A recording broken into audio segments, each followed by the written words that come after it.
బీఆర్ఎస్లో తాను ఉండేది లేనిది పక్కన పెడితే దాదాపుగా ఆ పార్టీ గురించి అయితే ఒక చిన్న క్లారిటీ ఇచ్చేశారు ఎమ్మెల్సీ కవిత. ఎస్, అంతర్గత మార్పులు జరగకపోతే బీఆర్ఎస్ ఇక ముందు భవిష్యత్తు ప్రశ్నార్థకమే అన్న సంకేతాలు ఇచ్చేశారు ఆమె. వచ్చే ఎన్నికల్లో పార్టీ గెలవాలన్నా, నాయకులకి కార్యకర్తల మధ్య దూరం తగ్గాలన్నా పార్టీలో అంతర్గత ఈ యొక్క మార్పులు అయితే ఖచ్చితంగా చేపట్టాల్సిందే. అలా చేపట్టినప్పుడు ఖచ్చితంగా బీఆర్ఎస్ పార్టీ భూస్థాపితం కావడం ఖాయమంటూ కూడా దాదాపుగా తన మనసులో ఉన్నటువంటి మాటని జగిత్యాల వేదికగా ఎమ్మెల్సీ కవిత బయటపెట్టినటువంటి సందర్భం ఇప్పుడు మీడియా వేదికగా ఇప్పుడు చాలా చర్చోపచర్చలకు దారితీసింది. తెలంగాణ రాజకీయాల్లో ఇప్పుడు ఆమె కామెంట్స్ హాట్ టాపిక్గా మారిపోయాయి. దీనికి సంబంధించి పూర్తి స్థాయిలో ఒక వార్తనైతే మీకు విశ్లేషించే ప్రయత్నం చేస్తాను. పార్టీ అగ్రనేతలపై ధిక్కార స్వరం వినిపిస్తూ గత కొద్ది రోజులుగా తెలంగాణ పాలిటిక్స్లో హాట్ టాపిక్గా మారిన బీఆర్ఎస్ ఎమ్మెల్సీ కవిత మరోసారి ఆసక్తికర వ్యాఖ్యలు చేశారు. జగిత్యాల జిల్లా కేంద్రంలోని నవదుర్గ అమ్మవారి ఆలయ వార్షికోత్సవంలో పాల్గొన్న కవిత పార్టీలో మార్పులు చేర్పులు జరగాలని కోరుకోవడం సహజమని తెలిపారు. పార్టీలోని కార్యకర్తల కోసం, వారి హక్కుల కోసం మాట్లాడుతూనే ఉంటామని స్పష్టం చేశారు.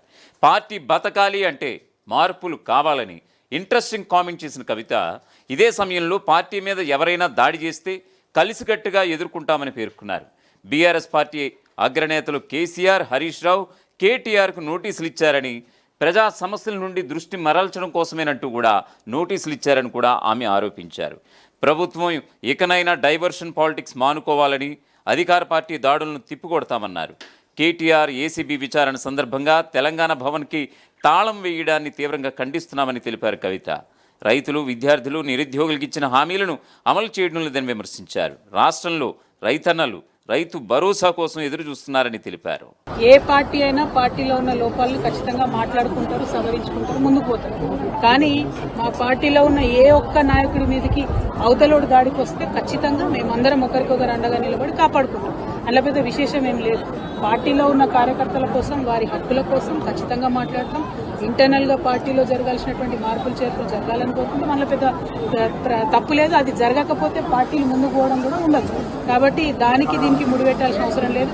మా నాయకత్వం మీద విమర్శ చేసి పబ్బం గడుపుకొని రాజకీయంగా లబ్ధి పొందాలని కాంగ్రెస్ పార్టీ చూస్తే వారి ప్రయత్నాన్ని ఖచ్చితంగా వమ్ము చేస్తాం. ఎవరికైతే మా నాయకుల మీద కేసులు పెడుతున్నారో హరీష్ రావు గారు కావచ్చు, అందరికన్నా ముఖ్యంగా కేసీఆర్ గారు కావచ్చు, వారందరినీ కూడా కాపాడుకుంటూ పార్టీని ముందుకు తీసుకొని పోతాం.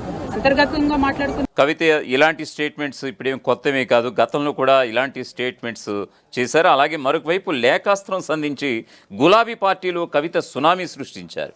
కేసీఆర్ మంచివారే, ఆయన చుట్టూ దెయ్యాలున్నాయంటూ కవిత రాసిన లేఖతోనే ఫ్యామిలీ డ్రామాలు రగడ మొదలైపోయింది.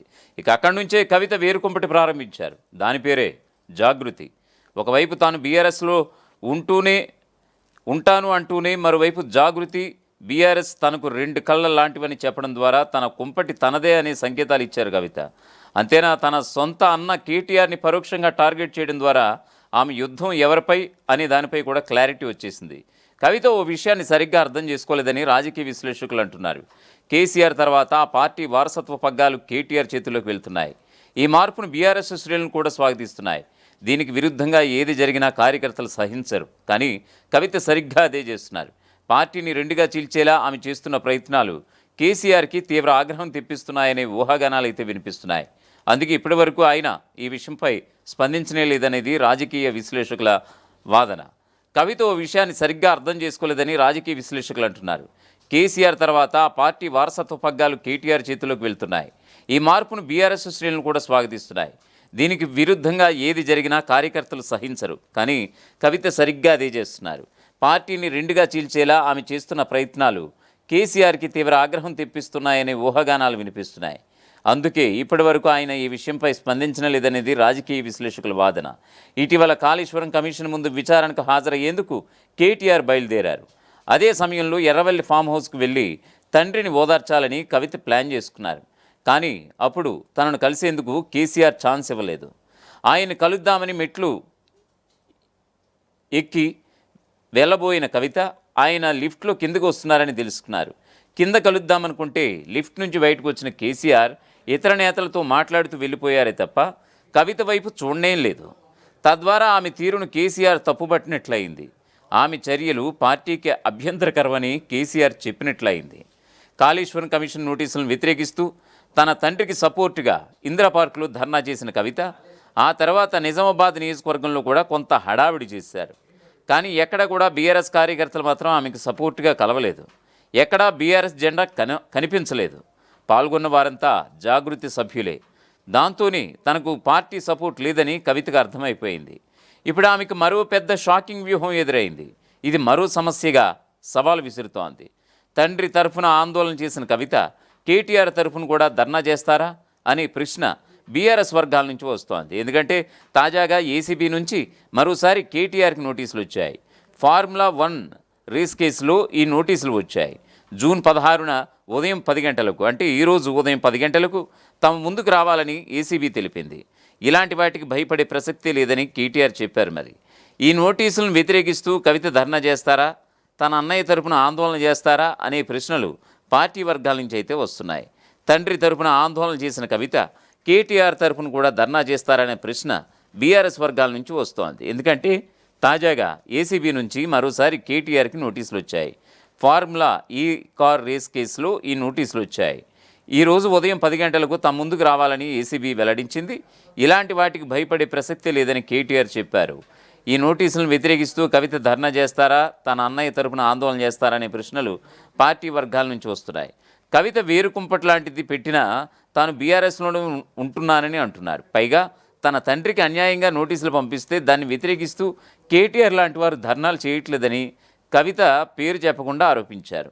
మరి ఇప్పుడు కేటీఆర్ కూడా కక్షపూరితంగానే ఏసీబీ నోటీసులు వచ్చాయని బీఆర్ఎస్ వర్గాలు చెబుతున్నాయి.